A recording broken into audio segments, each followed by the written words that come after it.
जो होंगे बहुत बुरा सर आपका हमारे नीचे बहुत अच्छा लगे सर आपको इंट्रोड्यूस करके पर्सनली मुझे बहुत अच्छा लगा हमें क्योंकि सर जब आए तो मैं मदद करने के लिए शायद मंच पे नहीं चल पाएंगी तो मैं माइक लेके मैंने सोचा से सर पर बातें सुनी जाए लेकिन सर के जज्बे को सलाम एक बार जोरदार ताली करने के लिए मैं बात कर रही हूँ डॉक्टर जय राघवेंद्र राव जो कि principal scientist ICAR Indian Institute of Horticulture Research Bengaluru Karnataka से चल के आए हैं। सर ने मुझे कहा मैं कर्नाटक से पटना आ सकता हूँ मैं मंच पर भी आ सकता हूँ इसलिए जोरदार था। Supply chain and value chain in marketing of Bangalore sir आपको जानकारी देंगे। मित्रों हेलो मित्रों, हम अंग्रेजों के ज़माने के जेलर हैं, पुराने ज़माने के जेलर हैं, हौसले बहुत है और बोलने के लिए भी बहुत है। ठीक है, अभी हम इस प्रश्न को खड़ा करेंगे कि अभी मैं कल कुछ आम लिया बाजार से 100 रुपये एक किलो, ठीक है ना। आपके खेत में कितने बिकेगी? 50 रुपये, 80? नहीं बोले नहीं 50 मान लो, 50 मान लो। तो 50 रुपये आपको मिल रहा है खेत में और लेके जरा वो उसी मालदा या कोई भी आम को ले रहा है 100 रुपये में। ये 50 रुपये कहाँ गई? जो उत्पाद करता है उसको 50 रुपये और जो बेचता है उसको 50 रुपये। सो जैसे गब्बर सिंह ने बोला क्या इंसाफी है, अरे ठाकुर ने दे दे। सो इस कोई विपणन क्रिया में या आपूर्ति कड़ी में या बिना मौल्यवर्धन ये दलाल या अर्थिया जो भी आप बेच रहे हो वो ऐसा क्या तीर मारा है कि उन्होंने 50 रुपये की उतना आमदनी फटाफट यानी खटाखट ले लिया, जो आजकल टीवी में चल रहा था ना खटाखट। सो 50 रुपये की खटाखट जब दलाल को मिल सकता है, हमारे किसान ने ऐसा क्या पाप किया है? क्या कोई लक्ष्मी पूजन नहीं किया है हमारे किसान? I don't know. मेरी शादी में मैं न जाऊँ तो मेरी मर्जी, तो क्या दलाल की मर्जी है क्या बाजार में? ये प्रश्न नंबर 1। सो आगे जाते जाते हम ये बोलेंगे, ओके। और मैं डॉक्टर VK जय राघवेंद्र राव, प्रधान वैज्ञानिक एवं विभाग के जिस जो रामखेड़ी गंगा में यही रूट पे मालदा हो या मलिहाबाद दशहरी हो, चौसा हो, वटवर आप सब लोग इकट्ठा होके ओके देखिए 5 क्लस्टर पे हम डिवाइड किए हैं, जैसे बताया है कि सरौली, कदीम, रामपुर वगैरह, दशहरी, चौसा और लांगरा, बाकी तो जरदालू वगैरह है। पर इसको आप इकट्ठा करके सप्लायर उत्पाद वाला जो परिष्करण करता है उसको मिलाना है और जो सप्लाई करता है आपूर्ति कड़ी करता है, ये प्रश्न हम पूछेंगे। और बाद में कटाव के बाद आफ्टर हार्वेस्टिंग आप कैसे कर लो, कितने मैंने कल एक FPO का जूस खरीदी है, वो आई थिंक 10-10 रुपये की जूस है। आई डोंट नो सोडियम बिल्कुल डाले हैं नहीं डाले हैं, पर बहुत खट्टा लगता है, वो ऑलरेडी फर्मेंट हो चुका है। अगर ऐसा जूस आप बेचेंगे तो कौन लेगा? कोई बात नहीं, खट्टा हो गया था कल जूस जो हम लिए हैं, okay. That means there is no sodium बिल्कुल, कोई प्रिजर्वेटिव नहीं डाला है और ऑलरेडी दाल बन चुकी है, दैट इज आम की दाल बनी है, okay. So now we will quickly go. So bagging करना है, क्वालिटी को उत्पाद बढ़ाना है, आपूर्ति कड़ी से जुड़ना है, ओके। और बाद में जब आप हार्वेस्टिंग करते हैं, जैसे डपोली हार्वेस्टर है और IHR का भी एक हार्वेस्टर, थोड़ा सा पेडिसिन यानी 3 सेंटीमीटर का से मिलना है, सो जल्दी कैल्शियम कार्बाइड किसी का इस्तेमाल वो गलत है। देन बाद में इतने ढेर सारे फार्मर प्रोड्यूसर ऑर्गेनाइजेशन यानी कृषि उत्पादक संघ मौजूद है, आप सब लोग गोबर लेने के लिए, सब्सिडी लेने के लिए बहुत माहिर हो, आपको बहुत कला है, श्रृंखला सब कुछ है, बट आप इसको बेचने में दोबारा अगर आप दलाल के हाथ में चले गए तो फायदा किस बात की है? सो FPO बनाने का उद्देश्य वो नहीं था। इसको हम अंग्रेजी में ये बोलते हैं कि the input factorization is occurring but the output commercialization does not occur in FPO। इसका मतलब ये हुआ कि खाली गोबर लेने के लिए, सब्सिडी लेने के लिए, ढेर सारे के लिए आप KYC बनाते हो, सब कुछ करते हो, बेचने में आप अपनी एक ताकत या अपनी एक जो इकट्ठापन नहीं दिखा रहे हो। दोबारा वहाँ दलाल आता है, वही 50 रुपये और वही 100 रुपये बीके जराव देगा मालदा लेने में भगवती के पास, वो 50 रुपये में कम से कम हमारा प्रयास है इस भाषण से कि कम से कम 30 रुपये मिले आपको, तो हमारी जिंदगी की सिद्धांत और ये योगदान हो जाए। सो बाद में मैं ये नहीं बोल रहा हूँ कि एक आम महोत्सव करने से काफ़ी आपको जागरण आ सकती है, बट इसको एक व्यवस्थित रूप से आपको पॉलिसी के हिसाब से या डिपार्टमेंट ऑफ हॉर्टिकल्चर से तह दिल से मैं निदेशक महोदय अभिषेक को धन्यवाद देता हूँ, तो ये प्रबंधक लोग जो ऐसे आम महोत्सव को किया है। जागरण खाली लेने में नहीं, जागरण खाली बच्चा पैदा करने में नहीं कि आपके हर बच्चा IIT क्रैक करेगा, हर बच्चा नीट क्रैक करेगा, कि हर बच्चा IAS अफसर बनेगा, तब आपकी मौलिकता को मापी जाएगी। सो जब आपको 100 रुपये में कम से कम 80 रुपये नहीं मिलती, मैं आपको नाकाम ही बोलता हूँ। और खाली आपको उत्पाद करने में जो उत्सुकता है वो विपणन क्रिया में या आपूर्ति कड़ी में उसको बेचने के लिए बिल्कुल क्षमता नहीं है। और आने वाले दिनों में पैकेज हाउस को देखिए, कुछ यहाँ भी मैं देखा है स्टॉल्स में बहुत बढ़िया बढ़िया पैकेजिंग, और मान लो कि पैकेजिंग में ठीक है कितनी होनी चाहिए। आइंस्टाइन ने बोला था, आइंस्टाइन जो महाविज्ञानी, the bag should not be costlier than the meat inside it. जो मांस को लेते हुए एक थैली होती है, थैली की दाम तो मांस से ज़्यादा नहीं होना चाहिए। जब मान लो आम की दाम 100 रुपये है और आपका पैकिंग तो 50 रुपये है, तो क्या 150 रुपये बेचोगे? नहीं बेच पाएंगे। सो देयरफॉर हर चीज़ में एक कॉन्सेप्ट होती है ब्रेक इवन पॉइंट। सी मान लो कि आपने 3 केले खरीदे हैं 2-2 रुपये, हाँ कितना 3 केले खरीदने में कितना खर्च हुआ? 6 रुपये हुआ। सो आपको अपनी खर्च जो डाले हो 6 रुपये वापस आने के लिए मान लो कि 1 रुपये का लाभ लगा के आप बेचते हो बाजार में, कितना केला बेचना है? ये मेरे MBA स्टूडेंट्स को हमेशा क्लास में पूछता रहता है। 2 केला तो बेचना ही बेचना है, 3 रुपये 6 रुपये वापस आ गया, और 1 केला बचा है, या तो उसको भी बेच के 3 रुपये का लाभ उठा लो या उसको खा के घर चले जाओ। तब तक आपको 6 रुपये नहीं आएगी, तब तक आपको बाजार में छोड़ना नहीं है। और ये मत सोचो कि उत्पाद करने से, हरित क्रांति होने से और पीली क्रांति होने से और बागवानी की प्रोडक्शन 351 मिलियन मेट्रिक टन से आज, इससे उत्पादकता बढ़ने से किसान की आमदनी बढ़ने वाली नहीं है। किसान की आमदनी बढ़ने के लिए आपूर्ति कड़ी पर जुड़ना होगा, मूल्यवर्धन करना होगा, पैकेजिंग करना होगा। आप खुद वो एक्सपोर्ट या निर्यात के बारे में कल मेरे मित्र मनीष जी इधर ही बैठे हैं, जो जगदालू आम के जो GI मिले हैं। सो आप ही क्यों नहीं करते? क्या बड़ा रॉकेट साइंस है कि आपको इतना विज्ञान की जरूरत हो गई कि इतना क्या दलाल कोई क्या PhD है क्या? वो क्या कोई महानिदेशक है? उसका भी मामूली ज्ञान, बट वो उसी फील्ड में है जो अंदर बाहर करता रहता है और वो 50 रुपये कमाता है। सो ऐसे ही मित्रों एक्सपोर्ट के बारे में अवेयरनेस प्रोग्राम, पैकेज के बारे में कल मनीष जी बताए हैं। मैं मेजर इश्यूज ये बोलता हूँ, आप अच्छे ट्रांसपोर्टर को पकड़ो या बहुत सारे आत्मनिर्भर भारत में और अग्नि इंफ्रास्ट्रक्चर फंड में आपको कोल्ड हाउस, वेयर हाउस के लिए 5 करोड़ की लोन मिलेगी, 3% इंटरेस्ट पे माला माल हो जाएंगे। आप खुद अपना किसान रथ का आज से जुड़ो, ट्रांसपोर्टर को पकड़ो।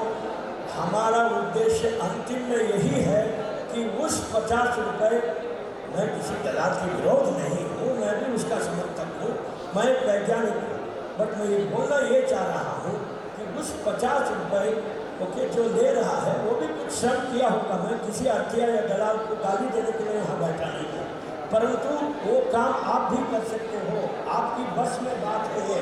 आप ये मत समझो कि इतना बड़ा विज्ञान है कि मैं ट्रांसपोर्ट नहीं कर सकता हूँ, मैं एक कोल्ड चेन एस्टैब्लिश नहीं कर सकता हूँ। देखो अग्नि इंफ्रास्ट्रक्चर फंड है, इतना वेयर 10,000 स्क्वायर फीट का मिनिमम लोन मिलती है, खास तौर से महिला लोगों को बहुत लोन मिलती है और ऑलरेडी बैंक से ये सब जुड़ी हुई है। सो देयरफॉर मित्रों, मेरा आग्रह ये है कि आप भी इसी विपणन क्रिया या आपूर्ति कड़ी का क्रिया या मूल्यवर्धन छोटे छोटे, वो आम की जूस जैसे नहीं जो ऑलरेडी खट्टा हो चुका है, सो ऐसे जूस कोई नहीं लेगा। मैं तो लिया हूँ, मैं देख रहा था, मैं किसी के ऊपर कोई इल्ज़ाम नहीं लगा रहा, परंतु मूल्यवर्धन करने में भी एक ताकत होती है और उस मूल्यवर्धन और आपूर्ति कड़ी का लाभ आप उठाना है और 50 रुपये से लेके आपको कम से कम 80 रूप से करना होगा। सो लोग बोलते हैं कि धर्म अर्थ काम मोक्ष, क्या पुरुषार्थ है इस किसानों का जो 50 रुपये से ही अड़े हुए हैं। क्या आप 80 रुपये नहीं बन सकते? क्या आप इससे ऊपर नहीं उठ सकते? उठ सकते हैं। उठने के लिए मित्रों पंखे की जरूरत नहीं होती है, हौसले की जरूरत होती है, सोच की जरूरत होती है। एक अच्छी दिशा, एक सिद्धांत की रूप से हम इस तहत माध्यम में ये बताना चाहता हूँ कि कृषि उत्पाद संघ हो या कोई भी Singh with fit commodity interest group, women interest group, आप सब लोग ये कर सकते हैं।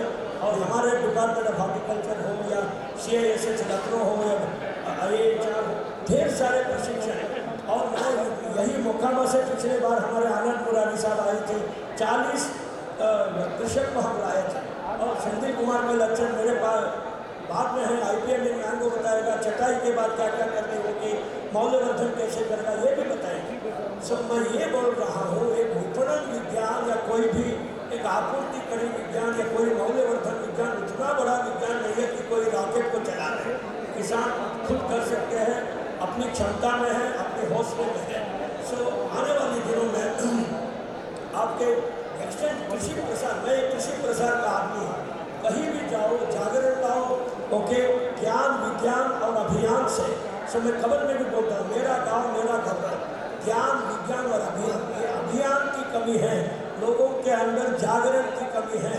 लोग क्या सुनते हैं, भाई मैं मेरे खेत में लगा दिया, चलो भाई जब वो फूल निकलेगी फरवरी में या नवंबर में, फूल को देख के वो ऑक्शन करता है। हाँ बोलता है अच्छा ठीक है, कितना एक पेड़ देने में दूंगा कुछ रुपए, ओके 1000 पेड़ है, ओके पेड़ के हिसाब से आप दलाली करते हो।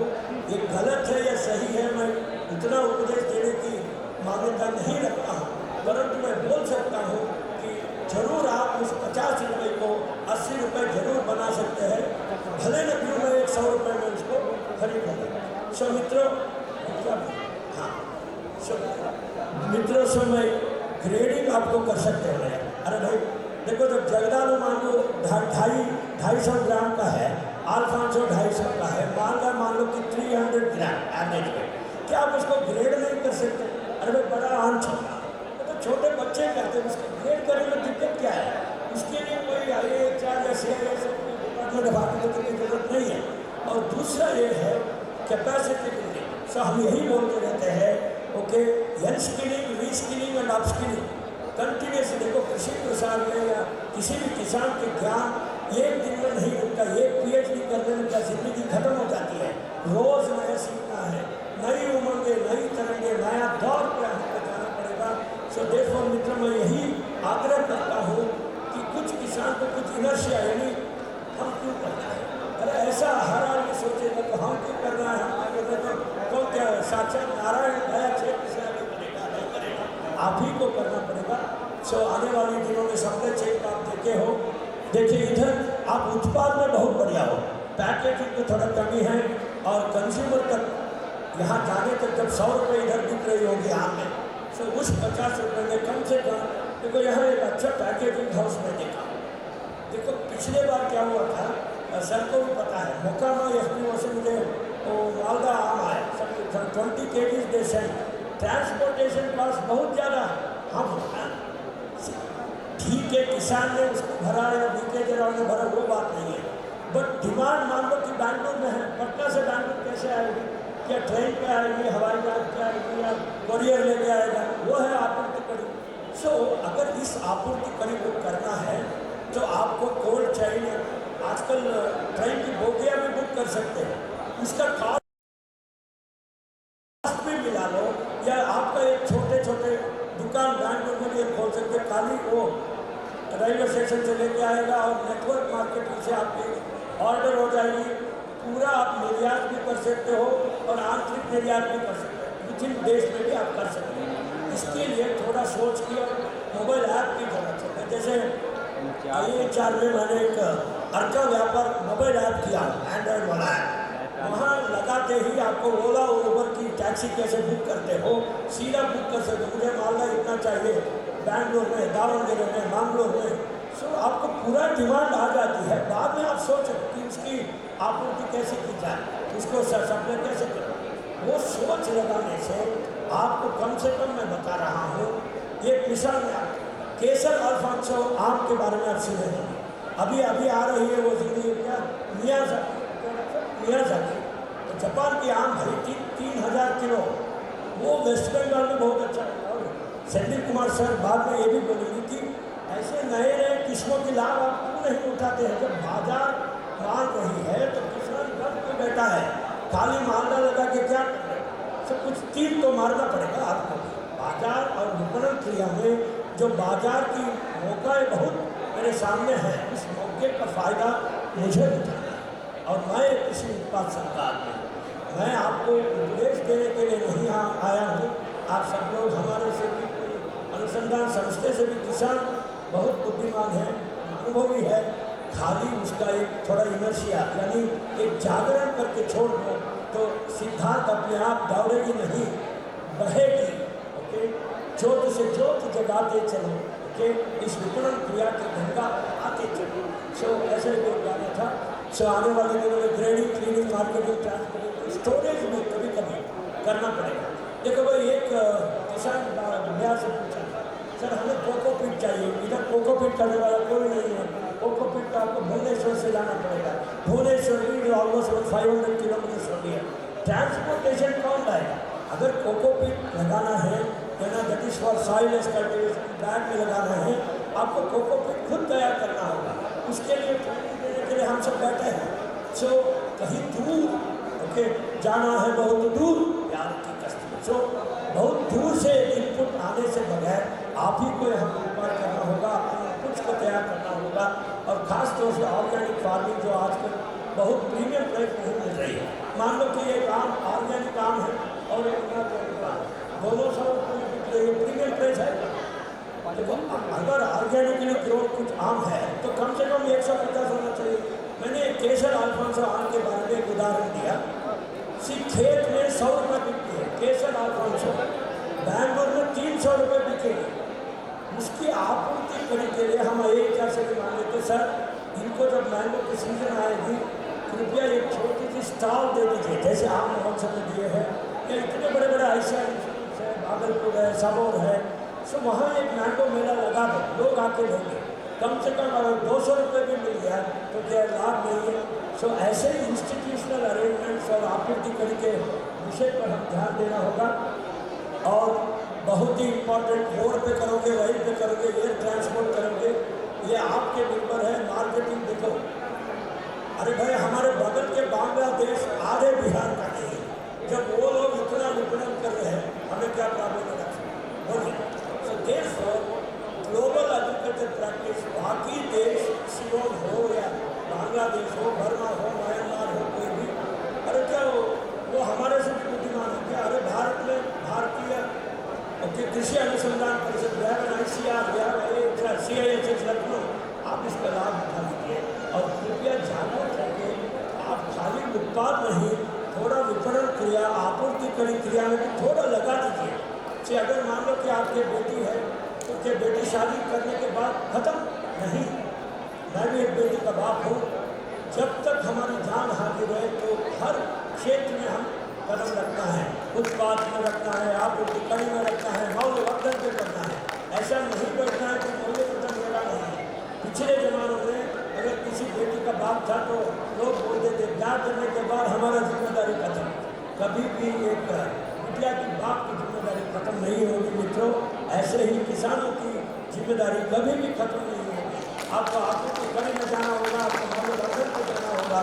और आने वाले दिनों में धीरे धीरे छोटे छोटे देखो स्टोरेज और पैकिंग, हमारे भुवनेश्वरी नगर में जो IHR में जो पैकिंग में बहुत काम करता है, इवन लो कॉस्ट पैकिंग, बड़ा बड़ा पैकिंग नहीं चाहिए भाई, छोटी वहाँ मिलती है उसको थोड़ा स्टेबलाइज करो, पैकिंग करो। क्यों सोच आपको नहीं जाती? अब फिर भी दुनिया की दस्तूर वो जो पुराने ज़माने की थी कि चलो बिटिया को ब्याह करने के बाद पिताजी का जिम्मेदारी, ऐसा नहीं होगा। ओके, अंत तक आपको ये करना होगा। सो बाद में वैल्यू एडेड प्रोडक्ट जो जूस और जान के बारे में आपने बताया हूँ, दोबारा बहुत स्टार में जूस पिएंगे जो फर्मेंटेड हो गई है, क्या उसमें बहुत थोड़ा इलायची डाल दो। हर चीज़ आजकल क्या है कि रियल फ्रूटी ट्रॉपिकल जूस में यही आम को कि हम बोलते थे like to, then camphor. That's called wild camphor. Wild camphor अच्छी लगाने से उसकी संख्या बढ़ती है, फर्मेंटेशन कम होती है इनसे. It will also reduce the glycemic. इसीलिए मेरे दादाजी जो मंत्रालय में दीवार थे, वो लोग बोलते थे अरे इधर आओ, वो केले का वो पंचामृत, दशामृत है, केला, शक्कर, हनी, मधु, घी, कैंफर. बिलीव इट और नॉट, आप चाहे तो पी के देखो, अगर छोटी छोटी ऐसे मौल्यवर्धन करने से आपकी शुगर घटेगी, बढ़ेगी नहीं. बिकॉज फ्रक्टोज फ्रक्टोज और शुगर में ऐसा भी है कि लीवो रोटेटरी, डेक्स्ट्रो रोटेटरी, जो बाएं तरफ से लाइट जाती है उसमें शुगर नहीं होता है. डेक्स्ट्रो रोटेटरी जो राइट साइड में लाइट घूमेगी उस शुगर पर शुगर आती है. सो चटनी वगैरह ऑलरेडी हम बता दिए हैं, सबको पता है. ओके, आजकल ढेर सारे मौल्यवर्धन किए हुए प्रोडक्ट से आपको बना सकते हो. और मैंगो पिछले बार हमारे आलू वाले के आए थे वो साल टेक्नोलॉजी का है. और प्रोबायोटिक मैंगो जूस कितने लोग सुने हैं? Yes sir. नमस्कार सर, एक प्रश्न है, सुझाव ऐसा प्रश्न हो या तो उत्तर हो. जैसे कि आमतौर पर किसान जो है पैक्स के माध्यम से अपनी धान, गेहूँ, चना ये सब जैसे बेचते हैं, तो क्या इस टाइप का कोई ऐसा कोई बाजार समूह है किसानों के लिए जो हमारे आम की फसल भी हम वहाँ जाकर बेच सकते हैं, जिससे और हमारा जो उत्पादन का कोई बेनिफिट हर क्षेत्र में हर जगह पहुँच सके? हाँ सर, देखिए इसके लिए प्रशासनिक रूप से आप बैठे, सही प्रश्न. देखो भाई, आम महोत्सव में मान लो कि एक स्टॉल का कितना दाम होगा है मुझे पता नहीं. ये भी एक आप एग्जाम्पल में दे रहा हूँ. जैसे आम महोत्सव करते हो, सागर में भी आम महोत्सव लगाओ, भागलपुर में लगाओ, नालंदा में लगाओ, बख्तियारपुर में लगाओ. जब आम की सीजन है, जहाँ जहाँ ग्राहक है, सिर्फ ग्राहक तो ग्रामीण प्रदेशों में नहीं है. ग्रामीण प्रदेश खाली उत्पादक करने के लिए है. बेचना है तो आप हर फ्लैट में, दिल्ली हो या पटना हो या बैंगलोर हो, आप सिर्फ मान लो कि आप एक 10,000 या यानी मान लो कि 10 टन या 20 टन मैंगो आप बैंगलोर लेके आओ. ग्राहक तो बहुत है, ग्राहक तो सिटी में है, ग्राहक बख्तियारपुर में नहीं रहता है. सो इसके लिए अगर मान लो कि 10 टन आम बैंगलोर पहुँचेगी और मान लो कि आपकी खेत में आपको 50,000 मिल रहा है, मैं मानता हूँ. देखो मालदा आम एक बंगाली रहती है बुजुर्ग के फ्लैट में. जब मैं पिछले बार आम महोत्सव में आए थे ना, आई टुक सम मालदा मैंगो से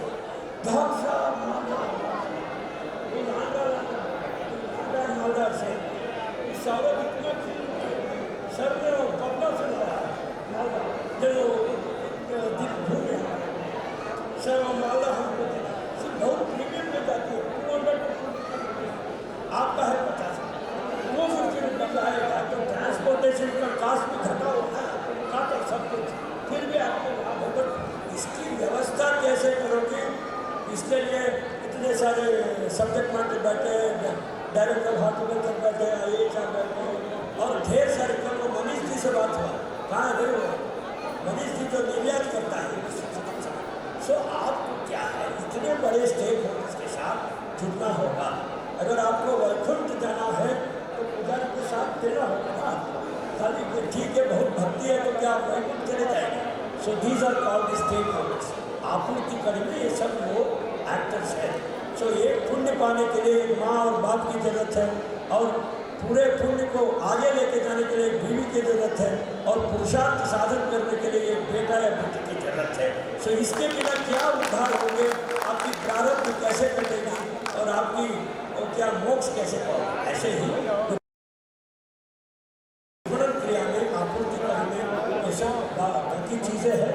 सो ये सब मैं ऑलरेडी बोल चुका हूँ. ओके, ठीक है.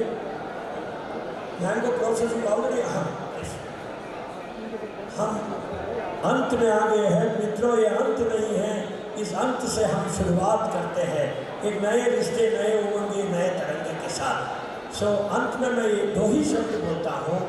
जब जब आप खेत पे ही रहेंगे, खेत से ही आप जुड़ लीजिए. उत्पादक की क्रिया जो इतने वैज्ञानिक बोलेंगे बिल्कुल ठीक. और संजय जी आपको बताएंगे कि कटाव के बाद छटाई के बाद क्या क्या करना है, बहुत सारे उत्पाद की क्रिया है। पर आप कृपया, मेरा आग्रह यही है कि आप इस विपणन में घुस जाओ, इस आपूर्ति कड़ी में घुस जाओ और कभी भी ये मत सोचो, क्योंकि ये आम की जो खेत है वो हमारी बिटिया जैसे है, कभी भी एक बात बिटिया को छोड़ता नहीं है, उसके पीछे पीछे साया बनकर रहेगा। ऐसे ही आपको विपणन क्रिया में करके मैं मानता हूँ कि आपकी आमदनी बढ़ेगी। और तहे दिल से, और मैं आभार हूँ doctor Abhishek Kumar, director horticulture, और पूजा मैडम, और इस मैडम के नाम पता नहीं, बहुत मैं आभार हूँ मैम, हमको एक छोटा मौका दिया और इस वैज्ञानिक को किसान की सेवा में जुटने के लिए बहुत आभार हो और तहे दिल से मैं नमन करता हूँ।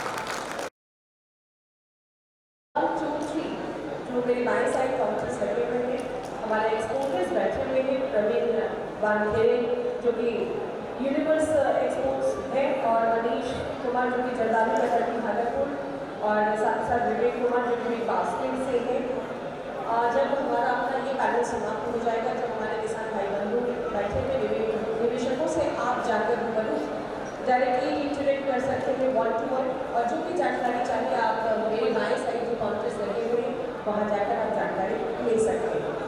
और अब मैं आमंत्रित करूँगी इंटीग्रेटेड पेस्ट मैनेजमेंट इन मैंगलोर, जो बहुत ज़रूरी होता है पेस्ट मैनेजमेंट, और इसकी जानकारी देने के लिए doctor Saqib Kumar R, principal scientist horticulture, ICAR, Indian Institute of Horticulture Research, Bengaluru, Karnataka से चलकर आए। सर बहुत बहुत स्वागत सर, आपका हार्दिक स्वागत।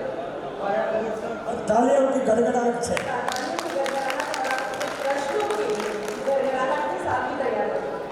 और सचिन जी बोलेंगे, और बीच बीच में कुछ है तो मैं तर्जुमा करके बोलूँगा, don't worry. Thank you ma'am. सबको नमस्कार। मेरा नाम डॉक्टर राजशेखर कुमार और प्रिंसिपल साइंटिस्ट कर्नाटक से। मेरा जो भी थोड़ा हिंदी कम आता है, बट फिर भी मेरा टॉपिक ऐसा टॉपिक है बोलने की जरूरत है दिखाने के लिए, क्योंकि पहले आपके साथ में छटाई के बारे में बता दिया। अभी मैम एक सक्सेस स्टोरी दिखाता है छटाई कैसा करना, क्योंकि मेरा टॉपिक तो पेस्ट मैनेजमेंट, बट फिर भी मैं ले लिया छटाई का टॉपिक, क्योंकि बहुत सारे किसान ने क्वेश्चन पूछा था क्या करना, कैसा करना, क्यों करना। पहला क्वेश्चन क्यों करना चाहिए। अब तो मेरा टॉपिक तो पेस्ट मैनेजमेंट, पेस्ट मैनेजमेंट को इसको भी संबंध है, पेस्ट मैनेजमेंट को छटाई को भी संबंध है, क्योंकि विदाउट छटाई अब पेस्ट मैनेजमेंट बहुत ज़्यादा हो जाएगा, क्योंकि छटाई का प्रॉब्लम छटाई करने से आपका पेस्ट मैनेजमेंट और डिसीज मैनेजमेंट का कमती हो जाएगा, उसमें पेस्ट भी नहीं आएगा। आप चांस दे रहे हैं विदाउट छटाई करने, सो इसलिए मैं उसके बाद थोड़ा बता करके बाद में प्लांट हेल्थ मैनेजमेंट मेरा टॉपिक है, इसका हम जाएंगे। एक मिनट, अभी मोटी बात यह है, बिना छटाई के कीड़े बहुत आती है, रोग बहुत आती है। ध्यान से सुनिए, छटाई अच्छा नहीं करने से ये सब आती है।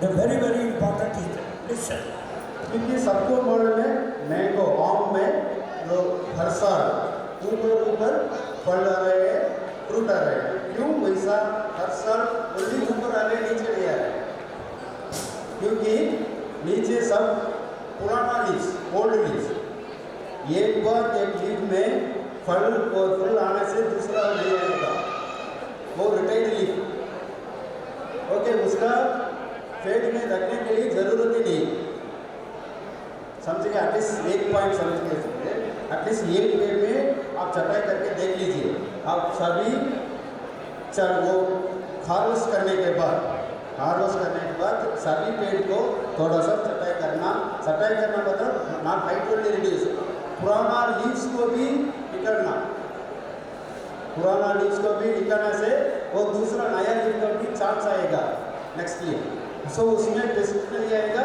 डिसीज भी नहीं आएगा, क्योंकि वो नया लीव।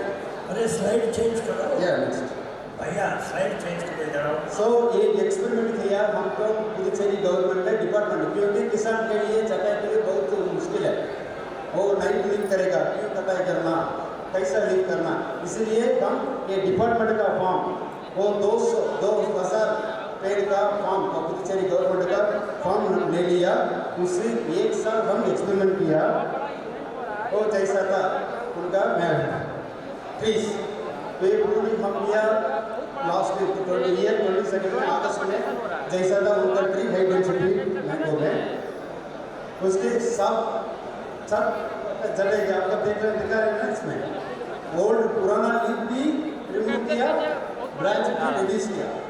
इसका चटाई इस तरह मैंने ऐसा चटाई आप करते हैं कि जो फोटो में दिखी है पूरा नहीं कर रहे अब इसलिए ये एक बार चटाई करके देख लीजिए एक साल ये एक्सपेरिमेंट करना पड़ेगा। ओके, ये पहला स्टेप। इसमें बहुत है, ये चटाई एक ऑपरेशन। आप तो वार्ड में किसी भी हॉस्पिटल को होना से डॉक्टर से पूछेगा पहले दवाई ले लीजिए बाद में ऑपरेशन, पहले दवाई बाद में ऑपरेशन। बट हमारा किसान है ये ऑपरेशन करेगा विदाउट दवाई, इसलिए प्रॉब्लम। सो दवाई लेके रेडी करके रख के बाद में चटाई करना। सो क्या क्या दवाई देना उसी टाइम, क्योंकि आने वाला नया लीफ आएगा। जो नया लीफ के लिए बहुत न्यूट्रिएंट्स चाहिए, 60 न्यूट्रिएंट्स चाहिए ये अच्छा से नया लीफ के लिए। सो उसी टाइम भी उसी टाइम से पेस्ट मैनेजमेंट करना है, उसी टाइम में रोगों पे भी रुकना। सो उसी के लिए हम रेकमेंड करेंगे वो सॉल्यूशन प्रिपेयर करना।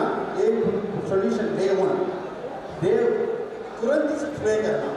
उसमें हम लिखा हुआ एक त्रिशक्ति करके एक फॉर्मुलेशन ये IHR में डेवलप किया। त्रिशक्ति इसका मतलब उसमें एक सॉल्यूशन में 3 टाइप ऑफ दवा उसमें डालना।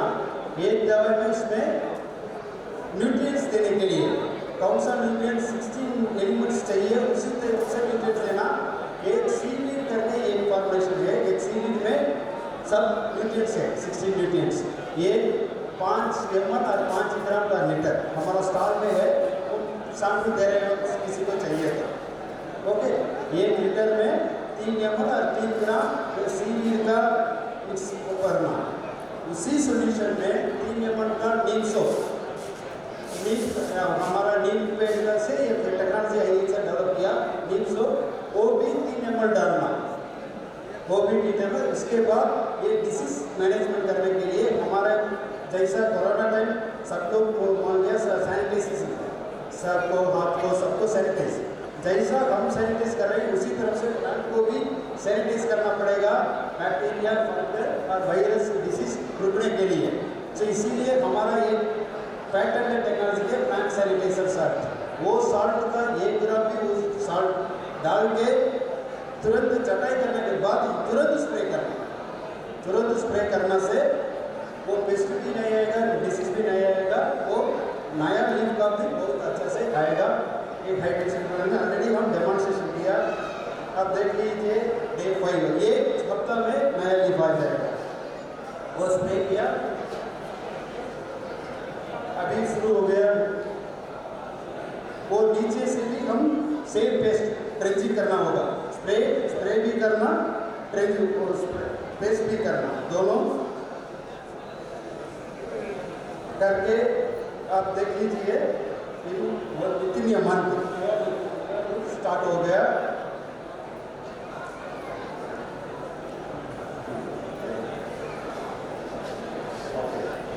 डे 1 डे 10 मैंने ये कौन सी महीने में करना है ये पूछ रहा है, विच मंथ है? विच मंथ आफ्टर हार्वेस्टिंग के बाद आप किसी टाइम आप हार्वेस्टिंग करें ना उसी इमीडिएटली तुरंत उसका क्यों होता है उसी टाइम करना, वो प्लांट को रेस्ट देना। कैसा प्लांट को रेस्ट देना, क्योंकि अभी फल हार्वेस्ट कर लेना इसका मतलब एक प्लांट का डिलीवरी हो गया। सो डिलीवरी देने के बाद हम जैसा रेस्ट करेंगे, जैसा पेड़ को भी वो हार्वेस्ट करने के बाद रेस्ट देना। कैसा ये पेड़ का रेस्ट दे सकता, चटाई करके और पुराना ओल्ड रिमूव किया तो वो पेड़ का दूसरा काम नहीं, सिर्फ रेस्ट लेगा। 10 और 15 दिन के बाद नया लीफ आएगा। आप एक्सपेरिमेंट करके देख लीजिए। मैंने संजीव जी ये लोग मई मंथ में कटाव करेंगे हार्वेस्ट वाटर जून महीने में अभी करना है। कभी भी आप हार्वेस्ट कर रहे हो, हार्वेस्ट करने के बाद वो चटाई शुरू कर रहे हैं। अब कौन सा मंथ हार्वेस्ट कर रहे हैं डिपेंड्स अपॉन, हमारा तरफ से ऑलरेडी खत्म हो चुका है, ऑलरेडी पूरी कर दिया। आपको तो अभी तो मैंगो सीजन चल रहा है, हार्वेस्ट करने के बाद आप ट्राई कीजिए, एटलीस्ट एक पेड़ में ट्राई कीजिए। हाँ, एक पेड़ में ट्राई करो, बाकी जब अच्छा होगा तो कंटिन्यू बता दो। सर डे 20 दूसरा अगेंस्ट सेम स्प्रे रिपीट करना 3 बार करने से 1 महीने के अंदर अच्छा से अभी सब अब देखिए आ गया वो ये एग्जैक्टली डे 30 1 8